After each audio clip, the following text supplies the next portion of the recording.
ఉన్న బంగారాన్ని విడిపించి ఆ రోజు ఆన్లైన్ రేటుకే మేము కొంటాం. Sharma gold company. వాగర్థావివ సంపృక్తౌ వాగర్థ ప్రతిపత్తయే జగతః పితరౌ వందే పార్వతీ పరమేశ్వరౌ.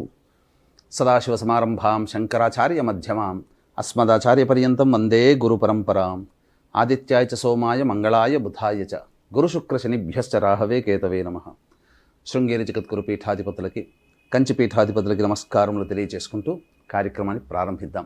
తులారాశి వారికి నవంబర్ 16వ తారీఖు నుంచి 30వ తారీఖు వరకు ఏ విధంగా ఉండబోతుందో తెలుసుకునే ముందు గ్రహ సంచారం గురించి తెలుసుకుందాం. తులారాశి వారికి 2వ ఇంట రవి బుధుడు మరియు 3వ ఇంట శుక్రుడు, అలాగే 5వ ఇంట శని భగవానుడు, 6వ ఇంట రాహువు, 7వ ఇంట గురువు వక్రీకరించి మరియు 10వ ఇంట కుజుడు స్తంభించి ఉండడం, 12వ ఇంట కేతువు.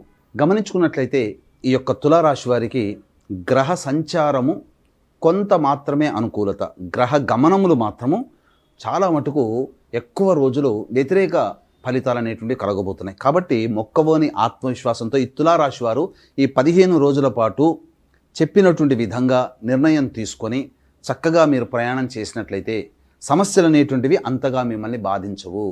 ఎందుకు ఏ వృత్తుల్లో ఉన్నవాళ్ళు ఎలా ఉండాలి అనేటువంటి విషయాన్ని కనుక గమనించుకున్నట్లయితే ముఖ్యంగా గ్రహ సంచారం వల్ల జరిగేటువంటిది తెలుసుకుందాం. ముఖ్యంగా 2వ స్థానంలో రవి బుధుడు ప్రధానంగా ధనపరమైనటువంటి విషయంలో కొంతవరకు ఇబ్బందికర పరిస్థితులు అనేటువంటివి ఈ యొక్క 15 రోజుల్లో ఉంటాయి. కానీ కొన్ని సందర్భాల్లో సమయానికి డబ్బు అందడం, రాని బాకీలు వసూలడం అనేది జరుగుతుంది. ఇక ముఖ్యంగా 3వ స్థానముందు శుక్ర సంచార ప్రభావం కొంతవరకు అనుకూలత అనేటువంటిది మీకు కలుగుతుంది. ఒక స్త్రీ పరిచయం, అలాగే తద్వారా మీకు జీవితంలో సాఫీగా సాగడానికి అనుకూలమైనటువంటి పరిస్థితులు ఉంటాయి. కాబట్టి అప్రమత్తతో వ్యవహరించండి. ఇక 5వ స్థానంలో శని వక్రీకరించి స్థితి పొంది ఉన్నటువంటి కారణం చేత ఈ యొక్క తులారాశి వారికి గత 2.5-3 నెలలుగా గనక గమనించుకున్నట్లయితే అన్ని విషయాల్లో కొన్ని ప్రతికూలతలు అనేటువంటివి ఫేస్ చేస్తున్నారు. ఎందుకంటే అర్ధాష్టమ శని దోష ప్రభావం అనేటువంటిది వారికి కలిగింది కొంత. కానీ శని ఎప్పుడైతే వక్రీకరించి రుజుమార్గంలో 15వ తారీఖు తర్వాత నుంచి ప్రయాణం చేస్తున్నాడో ఆ యొక్క సమస్యల నుంచి బయటపడడానికి మార్గాలు సుగమమవుతాయి. అనుకున్న విధంగా కొంత కార్యాచరణ మీరు ముందడుగు వేస్తారని చెప్పవచ్చు. ఇక 6వ స్థానంలో రాహు యొక్క సంచారం అద్భుతమైనటువంటి యోగ ఫలితం అనేటువంటిది కలగబోతుంది. ఇక 7వ స్థానంలో ఇక్కడ ప్రధానంగా 8వ స్థానంలో ఈ సంబంధించినటువంటి గురువు వక్రీకరించినటువంటి కారణం, పైగా ఈ యొక్క సంబంధించినటువంటి విషయాల్లో మీకు గురుబలం పెరగబోతుంది. వచ్చే సంవత్సరం మార్చి వరకు మీకు గురుబలం అనేటువంటిది ఉంటుంది. కాబట్టి ఇట్టి గురుబలం ఉన్నటువంటి కారణం చేత ఎన్ని సమస్యలు వచ్చినప్పటికీ కూడాను, ఎన్ని ఒడిదుడుకులు వచ్చినప్పటికీ కూడాను ఆత్మవిశ్వాసంతో దైవానుగ్రహంతో ముందడుగు వేసినట్లయితే అన్ని సమస్యలు పరిష్కారం అవుతాయి.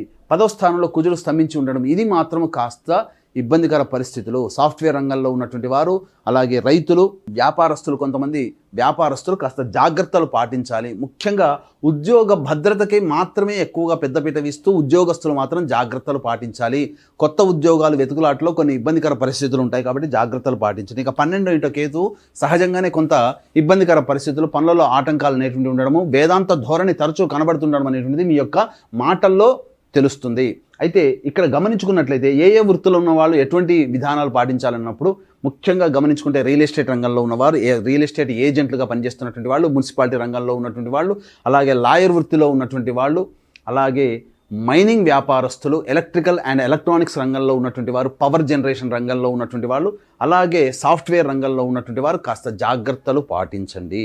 ఉద్యోగమును ఆవేశం, ఎందుకంటే మీకు పనిచేస్తున్నటువంటి సందర్భంలో ఉద్రేకపరిచే విధంగా మీ యొక్క పరిస్థితులు ఉంటాయి. కానీ ఉద్రేకపడకుండా ఉన్న వాటితో లౌక్యంగా వ్యవహరిస్తూ నొప్పింపక తానవ్వక తిరుగువాడు ధన్యుడు సుమతి అన్న చందంగా ఈ యొక్క తులారాశి వారు ఆ సంబంధించినటువంటి వృత్తుల్లో ఉన్న వాళ్ళైతే ఎవరైతే ఉంటారో వాళ్ళు కాస్త క్రమశిక్షణతో మేలగండి.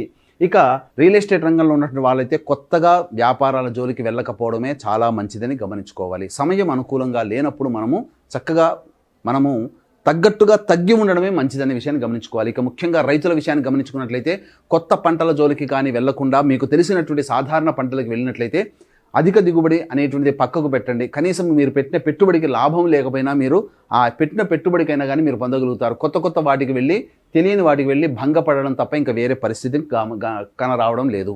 ఇక తులారాశి వారికి గమనించుకున్నట్లయితే గత 4-5 నెలలుగా ఇబ్బందుల్లో ఉన్నటువంటి మీకు ఈ మధ్య కొంత మీ యొక్క ఆలోచనలకి ఊతమిచ్చే విధంగా కొన్ని పరిస్థితులు కలుగుతాయి. భవిష్యత్తు ఆశాజనకంగా ఉండడానికి సహాయ సహకారాలు ఈ యొక్క గురుగ్రహ ప్రభావం వలన తులారాశి వారికి కలగబోతుంది. ఎటువంటి వృత్తుల్లో ఉన్నటువంటి వాళ్ళు అంటే ఇప్పుడు చెప్పబోయేటువంటి వృత్తులు కనుక ఉన్నవాళ్ళు జాగ్రత్తలు పాటించండి, చక్కగా నిర్ణయాలు తీసుకోండి. ఏ రకమైనటువంటి ఇబ్బందులు అనేటువంటి కలగవు. ముఖ్యంగా జ్యువెలరీ రంగంలో ఉన్నవాళ్ళు, ఎడ్యుకేషన్ ఇన్స్టిట్యూషన్లో ఉన్నటువంటి వాళ్ళు, హోటల్ వ్యాపారస్తులు, అలాగే రెస్టారెంట్ బిజినెస్లో నడుపుతున్నటువంటి వాళ్ళు, ఈ ఎఫ్ఎంసీజీ రంగంలో ఉన్నటువంటి వాళ్ళు, జనరల్ స్టోర్ రంగంలో ఉన్నటువంటి వారు, ముఖ్యంగా ఫుడ్కు సంబంధించినటువంటి బిజినెస్లో ఉన్నటువంటి వాళ్ళందరూ కూడా మీరు వ్యాపార విస్తరణకి అడుగులు చకచకా ముందుకు సాగుతాయి. అనుకున్న విధంగా మీకు లోన్లు రావడమో లేకపోతే డబ్బు సహాయ సహకారాలు అందడమో, తద్వారా మీరు వ్యాపార విస్తరణ చేసుకుంటారు. నూతన బ్రాంచ్లు ఏర్పాటు చేసుకోవడానికి మార్గం సుగమం అవుతుంది. కాకపోతే గురువు యొక్క స్థితిగతి ప్రభావం వలన కొంత అనారోగ్య సూచనలు, అలసట, సకాలానికి భోజనం చేయలేకపోవడం అనేటువంటి విషయాలు మీకు గోచరమవుతాయి. కాబట్టి జాగ్రత్తలు పాటించండి. ఫుడ్ విషయంలో డైట్ కంట్రోల్ చేసుకుంటూ మీ యొక్క పనులన్నీ చక్కబెట్టుకున్నట్లయితే మీరన్నీ కూడాను ఈ తులారాశిలో ఉన్నటువంటి వాళ్ళు ఇప్పుడు చెప్పబడినటువంటి వృత్తులు ఉన్న వాళ్ళకి లాభసాటిగా ఉంటుందని చెప్పవచ్చు.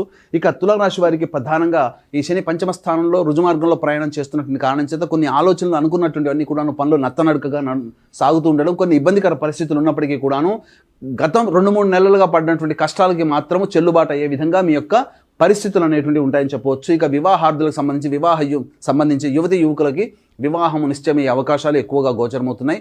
చక్కగా ఆనందంగా ఉండండి. ప్రయత్నాల్లో ఆటంకాలు అనేటువంటి తొలగిపోతాయి. ఇక ముఖ్యంగా ఉద్యోగార్థులు చెప్పినటువంటి విధంగా బదిలీలకు సంబంధించినటువంటి ఎక్కువగా ప్రయాసపడి ఎక్కువ శ్రమ కోరిస్తే తప్ప ఫలితాలు సాధించలేరు అనేటువంటి విషయాన్ని జ్ఞప్తికి తెచ్చుకోవాలి. అలాగే ఎవరికి కూడాను ఈ యొక్క 15 రోజుల్లో ఎవరికి డబ్బులు అప్పుగా ఇవ్వకపోవడమే చాలా మంచిదని గమనించుకోవాలి. ఎందుకంటే ధన నష్టము సూచించబడుతుంది.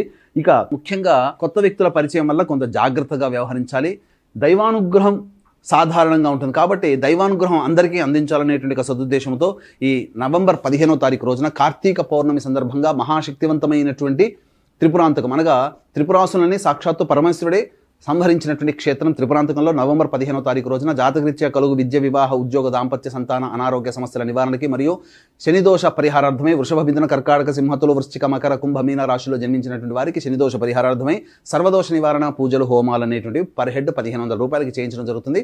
కార్యక్రమ తదనంతరం కాంటాక్ట్ చేసి మీ గోత్రనామాలను నమోదు చేసుకోవచ్చు. అలాగే నవంబర్ 25వ తారీఖు రోజున ఆఖరి కార్తీక సోమవారం రోజున పితృదోష నివారణ పూజలు జరపబడుతున్నాయి. తండ్రి వైపు 6 తరాలు, తల్లి వైపు 3 తరాల్లో ఏవైనా దుర్మరణాలు కనుక ఉన్నట్లయితే ఆ దుర్మరణ ప్రభావం వలన కుటుంబంలో ప్రశాంతత ఉండదు, కుటుంబ సభ్యుల మధ్య అవగాహన ఉండదు, ఏ పని చేసుకున్నా ఆలస్యం అవుతుంది, ఏ పని పూర్తి కాదు. అలాగే ముఖ్యంగా పిల్లలకి పెళ్లిళ్ళు, సంతానం కలగక ఇబ్బంది పడుతుంటారు. ప్రతి పని కూడా ఆలస్యం ఉంటుంది. కాబట్టి నవంబర్ 25వ తారీఖు రోజున ఆఖరి కార్తీక సోమవారం సందర్భంగా ఈ గోకర్ణ క్షేత్రంలో జరగబడేటువంటి పితృదోష నివారణ కార్యక్రమంలో మీరు పాల్గొనవచ్చు. సశాస్త్రీయంగా చేయించడం జరుగుతుంది. ఇక నవంబర్ 16వ తారీఖు నుంచి 30వ తారీఖు వరకు తులారాశి వారికి ఏ విధంగా ఉండబోతుందో క్లుప్తంగా తెలియజేసుకుందాం. 16, 17 తారీఖులో కనుక చూసుకున్నట్లయితే ఖర్చులు అధికంగా ఉంటాయి. దైవతా ఆరాధనకి, దేవతా సందర్శనాలకి ఖర్చులు పెరుగుతాయని చెప్పవచ్చు. ముఖ్యంగా పెద్దల ఆరోగ్యం పట్ల శ్రద్ధ వహించాల్సినటువంటి పరిస్థితి. అలాగే 18, 19, 20 తారీఖులో కనుక గమనించుకున్నట్లయితే ఈ 18, 19, 20 తారీఖుల్లో మీకు ఖర్చులు కూడాను అధికంగా ఉంటాయి. అలాగే మీ పిల్లలతో అనగా సంతానం మూలకంగా విభేదాలు, సంతానం మూలకంగా సమస్యలు పెరుగుతాయి. సంతానంతో లౌక్యంగా వ్యవహరించండి. ఇక ఈ సంబంధించిన 18, 19, 20 తారీఖుల్లో కోర్టు సంబంధించినటువంటి విషయాల్లో లావాదేవీల్లో కొంత మీకు ప్రతికూలమైనటువంటి ఫలితాలు వచ్చే అవకాశం ఉంది. కాబట్టి జాగ్రత్తలు పాటించండి. ఇక 21, 22 తారీఖుల్లో ఉద్యోగార్థులు అనగా నిరుద్యోగస్తులకి ఉద్యోగం లభించే అవకాశం ఉంటుంది. ఉద్యోగార్థులు ఉద్యోగంలో ఉన్నటువంటి వాళ్ళు అధికారుల యొక్క అండదండలతో కొంతవరకు ఈ 21, 22 తారీఖుల్లో చేసేటువంటి ప్రయత్నాల్లో మీకు అనుకూలంగా ఉంటాయని చెప్పవచ్చు. ఇక 23, 24 తారీఖుల్లో కనుక చూసుకున్నట్లయితే ఈ యొక్క తులారాశిలో జన్మించినటువంటి అన్ని రంగాలలో ఉన్నటువంటి వారికి సంపూర్ణమైనటువంటి సహాయ సహకారాలు, ధనలాభం కూడా గోచరమవుతుంది.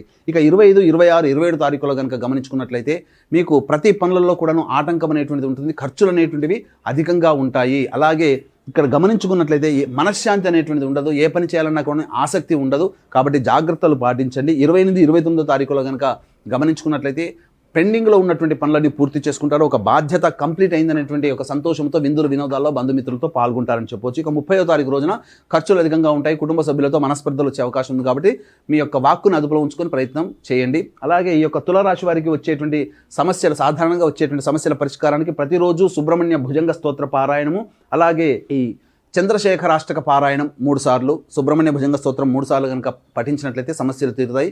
ఇప్పుడు చెప్పబడినటువంటి విషయాలకి కంటే పరిస్థితుల కంటే విభిన్నంగా ఉన్నట్లయితే మీ యొక్క జన్మజాతకంలో నడుస్తున్నటువంటి గ్రహ దశాంతర దశల ప్రభావం కావున దగ్గరలోని మంచి ఉపాసనాపరులైనటువంటి జ్యోతిష్యులను సంప్రదించి వారి సలహాలు సూచనలు కనుక పాటించినట్లయితే ఇంకా మెరుగైనటువంటి జీవితాన్ని పొందుతారని ఆశిస్తూ సర్వం శ్రీ ఉమామహేశ్వర పరబ్రహ్మార్పణమస్తు.